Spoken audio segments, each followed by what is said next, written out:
नमः शिवाय। ओम नमः शिवाय।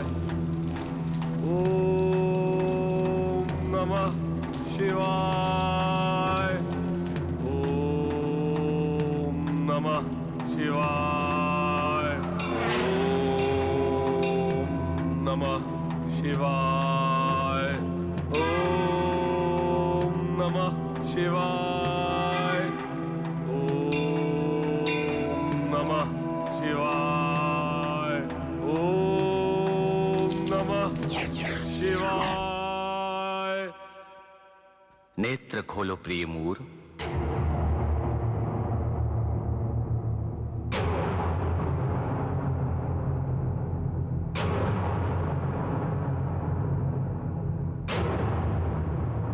प्रणाम देव अधिदेव महादेव, प्रणाम। दैत्य मूर, तुम्हारी तपस्या के प्रचंड प्रताप से समूचा त्रिलोक और हमारा शिवलोक आंदोलित हो उठा है। कहो वत्स, क्या चाहिए तुम्हें? हे देव अधिदेव महादेव, आपकी जय हो। हे भगवान, आप अपने भक्तों पर सदैव करुणा बरसाते हैं। हमारे कुल के आराध्य देव भी आप ही हैं। आपको मेरी मनोकामना अवश्य पूर्ण करनी होगी। मैं आपका शरणागत हूं। कहो, क्या मनोकामना है तुम्हारी? हे महर्षि, हम देव दानव दोनों महर्षि कश्यप की ही संतान हैं। फिर हमारे साथ सौतेला व्यवहार क्यों है? असुर पृथ्वी के नीचे पाताल में घुटन का हलाहाल पीते हैं और देवता देवलोक में रस श्रृंगार का अमृत चखते हैं। क्या ये न्यायपूर्ण है? प्रिय मूर, तुम हमसे मात्र न्याय अन्याय का निर्णय करना चाहते हो या कुछ अन्य वरदान पाना चाहते हो? स्पष्ट कहो। हे देव, मैं देवताओं को मिले गौरव से दुखी हूं। एक पिता की संतान होने के नाते हमें समान अधिकार मिलना चाहिए था, जो नहीं मिला। इस अन्याय का बदला मैं अपनी बलशाली भुजाओं से लेना चाहता हूं। इसीलिए आपसे अमोघ वरदान की लालसा लेकर मैंने ये कठोर तप किया है। तो कहते क्यों नहीं? क्या वरदान चाहिए तुम्हें? हे महादेव, ब्रह्मा जी सदैव सृष्टि रचना में खोए रहते हैं। युद्ध करना उनका स्वभाव नहीं है और आप देव दानवों के प्रति समान भाव रखते हैं। तपस्या ही आपका ध्येय है। परंतु विष्णु सदा से ही देवताओं के शुभ चिंतक हैं। हमसे कपट करने में कभी नहीं चूकते।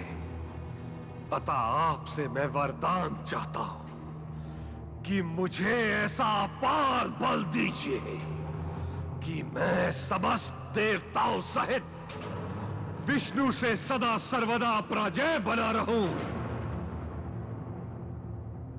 देवताओं का स्वामी विष्णु युद्ध में मेरे भय से भयभीत होकर यहां वहां भागता फिरे। हे तपस्वी असुरमूर, ऐसा ही होगा। तुम्हारी इच्छा अवश्य पूर्ण होगी।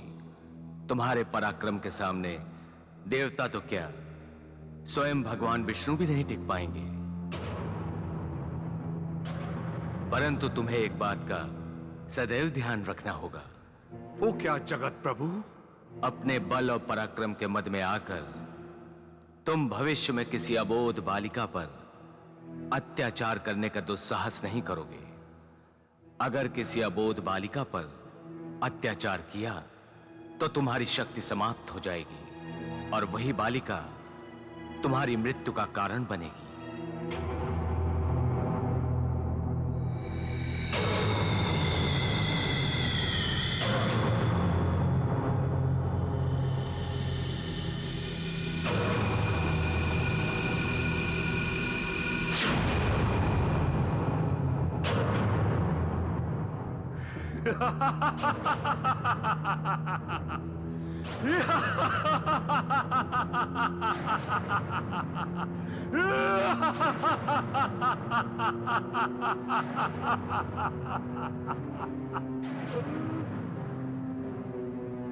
देव अधिदेव महादेव, आपके प्राप्त वरदान से अब मैं समूचे ब्रह्मांड का शिखर पुरुष बन चुका हूं।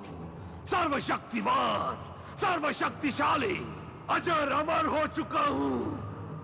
अब मैं समस्त देवताओं को तहस नहस करके स्वर्ग पर असुरों की विजय पताका फहराऊंगा।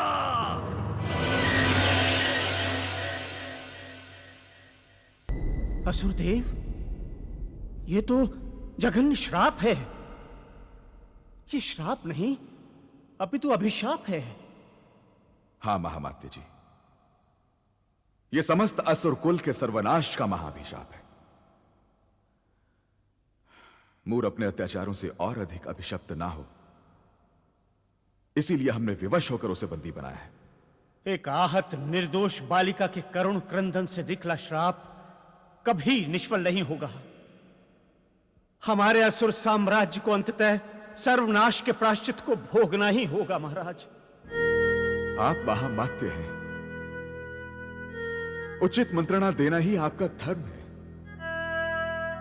कृपया हमारा मार्गदर्शन कीजिए कि हम क्या करें। हमारी बुद्धि भ्रष्ट हो चुकी है। एक ओर हमारा पुत्र मूर है, दूसरी ओर मूर की दुखियारी माता,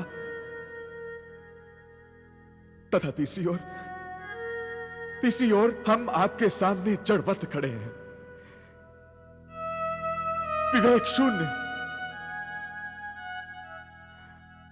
महामात्य जी, कृपया हमें हमारे कर्तव्य का बोध कराइए, यही हमारी आपसे प्रार्थना है।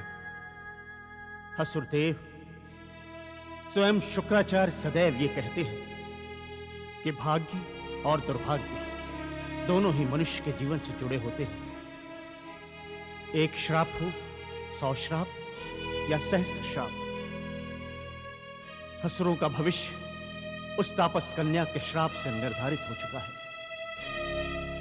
अब उसका निवारण तो काल चक्र के अभियंता ब्रह्मा जी भी नहीं कर सकते।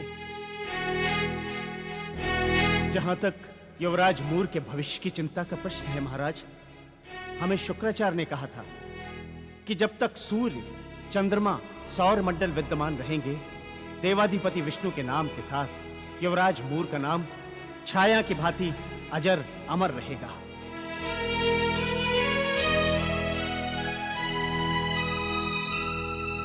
महाराज, वे आपके इकलौते पुत्र ही नहीं, अपितु युवराज होने के नाते असुर संस्कृति के भावी अधिनायक भी हैं।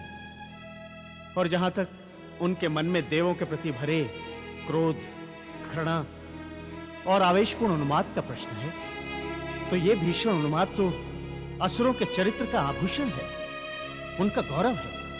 महामात्य जी, नेत्रवान होते हुए भी हम पुत्र मोह के कारण अंधे हो चुके हैं। मंत्री ही राजा के नेत्र होते हैं। इस अंधकाल में हमारे लिए क्या करना उचित होगा, कृपया हमें स्पष्ट कहिए महामात्य। स्पष्ट तो यह है महाराज कि युवराज मूर अपराधी नहीं, एक विद्रोही है।